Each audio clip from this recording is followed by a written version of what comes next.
कैसे हो? अच्छे हो? मैं भी अच्छी हूँ।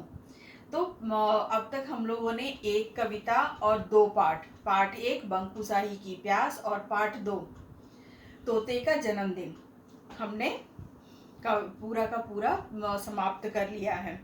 अब हम आएंगे पार्ट 3 पे। पर पार्ट 3 में आने से पहले आप लोगों ने बारिश का मौसम तो बहुत ही अच्छे से मस्ती में मनाई होगी, बहुत ही इंजॉय किया होगा। तो उस बारिश के मौसम में क्या होता है, जब बारिश होती है तो पेड़ पौधे कैसे हो जाते हैं, उनके ऊपर की धूल मिट्टी सारी की सारी निकल जाती है ना।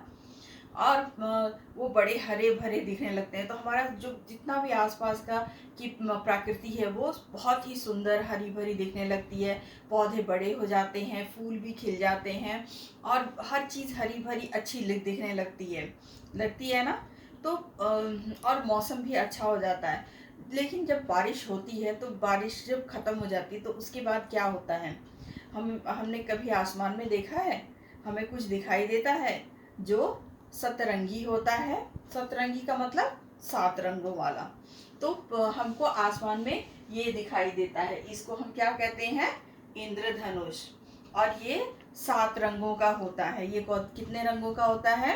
7 रंगों का होता है। और ये जो है बादलों की ओट में से निकलता है, इसलिए मैंने 2 बादल भी बना दिए यहाँ पर। ठीक है। तो आज हम पढ़ेंगे इस कहानी में हम देखेंगे कि घमंड करना बहुत ही बुरी बात होती है। घमंड करना नहीं चाहिए। ठीक है। घमंड इसलिए नहीं करना चाहिए कि हर किसी के प्रगति में, हर किसी को आगे बढ़ने के लिए किसी और की भी ज़रूरत पड़ती है। ऐसा नहीं है कि हम अकेले ही सब कुछ कर लेंगे। अगर हमने कुछ पा लिया है तो उसका अर्थ ये नहीं है कि हमने अकेले ही पाया है। हमारे आसपास के, हमारे साथ में रहने वाले लोगों की भी उतना ही योगदान होता है जितना हमारा है। ठीक है, हमने मेहनत की, हमने अच्छा कर लिया, हम अच्छे ऊंची जगह चले गए, इसका मतलब ये नहीं है कि दूसरे लोगों को हम तुच्छ समझें। हम ये समझें कि वो बहुत ही बुरा है या वो उसमें कोई क्षमता नहीं है, वो आपकी कोई मदद नहीं की है। ठीक है। तो हमारा जो है पाठ 3 है, जिसमें हम घमंड करने वालों को सबक कैसे सिखाते हैं इसके बारे में पढ़ेंगे। ठीक है। तो पाठ 3 में है हमारा, इनका नाम है हमारा इंद्रधनुष और बूंदे। इंद्रधनुष और बूंदे। तो इंद्रधनुष तो सबको बहुत ही प्यारा लगता है, बहुत ही अच्छा लगता है। तो हम पढ़ेंगे इंद्रधनुष और बूंदे। इंद्रधनुष कैसे बनता है, इसमें हम ये भी जानेंगे कि इंद्रधनुष कैसे बनता है। ठीक है। तो क्या होता है कि ये जब इंद्रधनुष निकलता है तो हम सब उसको देखना चाहते हैं और हम उसकी खूबसूरती की बहुत बखान करते हैं। पर हमें पता है कि इंद्रधनुष किसकी मदद से निकलता है, ये हम कहानी से पढ़ जानेंगे। ठीक है। तो ये कहानी इस तरह है कि इंद्रधनुष जो है वो, उसको बहुत घमंड हो गया था कि जो भी है वो सिर्फ उसकी ही तारीफ करते हैं। कितना सुंदर है, इसमें 7 रंग है, इतना प्यारा दिखता है।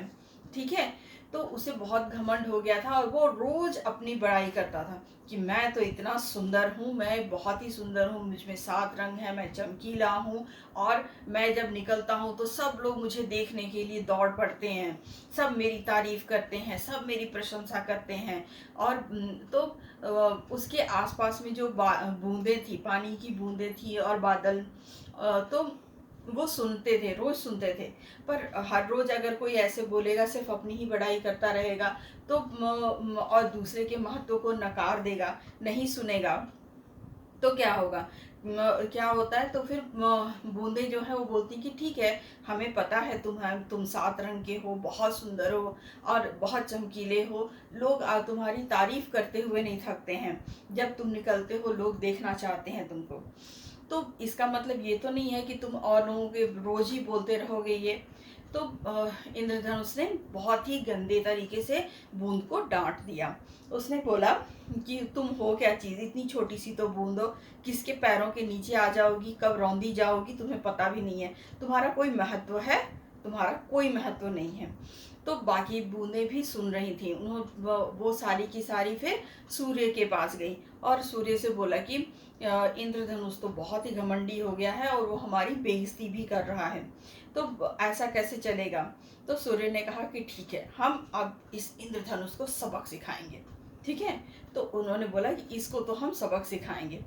तो उसके बाद क्या हुआ, बारिश का मौसम में ही तो इंद्रधनुष निकलता है। तो बारिश हुई और सूर्य जो है वो बादलों के पीछे छिप गया और बूंदें भी इधर उधर बिखर गईं। वो इंद्रधनुष को निकलने ही नहीं दी। अब रोज जब भी बारिश होती, सूरज जो है वो बादलों के पीछे छिप जाता और बूंदें जो है वो इधर उधर बिखर जाती, वो यहाँ जाती वहाँ जाती। तो क्या हुआ कि अब इंद्रधनुष बहुत परेशान कि मैं कैसे निकलूं, मैं कैसे दिखूं, जब तक ये सूर्य की रोशनी नहीं आएगी और ये बूंदें जो हैं अब एक साथ इकट्ठी नहीं होंगी, मैं कैसे दिखूंगा। तो उसने फिर वो गया और बूंदों से कहा ये बहुत हो गया, तो अब तो बारिश का मौसम भी ख़त्म होने वाला है और तुम लोग जो है वो मुझे निकलने नहीं दे रहे हो, क्यों नहीं निकलने दे रहे हो। तो उसके बाद फिर बूंदों ने कहा अब पता चला कि हमारे बिना आप नहीं निकल सकते, तो हमारा भी उतना ही महत्व है। तो इंद्रधनुष ने कहा बस अब बारिश भी ठीक है, मुझे माफ़ करो, लेकिन अब मुझे निकलने भी तो दो, क्योंकि अब बारिश का मौसम ख़त्म हो जाएगा तो मैं कैसे निकलूँगा। फिर दोबारा बारिश तो अगले साल ही आएगी और फिर बारिश का मौसम जब अगले साल आएगा तभी मैं निकल पाऊँगा। तो फिर बूंदों ने और सूर्य ने दोनों मुस्कुराते हुए उसकी सहायता की। कैसे की, सूर्य की रोशनी पड़ी बूंदों पे और फिर इंद्रधनुष निकल गया। तो क्या होता है बच्चों, इसमें एक विज्ञान भी है। इसमें विज्ञान ये है कि जब रोशनी किसी चीज़ से पार होती है तो वो एक रंग की जो सफ़ेद रोशनी है वो 7 रंगों में विभाजित हो जाती है और वो बढ़ जाती है 7 रंगों में, इसलिए हमको इंद्रधनुष दिखता है। ठीक है, तो हमारा ये आज का है। तो इस कहानी से हमको ये पता चलता है कि इंद्रधनुष अपने सुंदर तो दिखता है पर मेहनत किसकी है, बूंदों की और सूर्य की। तो इस तरह से इंद्रधनुष का घमंड कम हुआ और वो उसने इनकी बूंदों की और सूरज का महत्व भी समझा। तो उनकी महत्व को समझने के लिए उसको ये सबक सिखाया गया। तो इस बारे में ये कहानी है। इस कहानी को हम पढ़ेंगे और पढ़ने से पहले अब आप एक बार सारांश तो आपने देख ही लिया, सुन लिया। आप अपनी नोटबुक में इस पिक्चर को बनाएंगे। मैं आपको दिखाती हूँ इंद्रधनुष की इस तस्वीर को, इस चित्र को आप बनाएंगे, उसमें रंग भरेंगे अपनी फेयर हिंदी की नोटबुक में।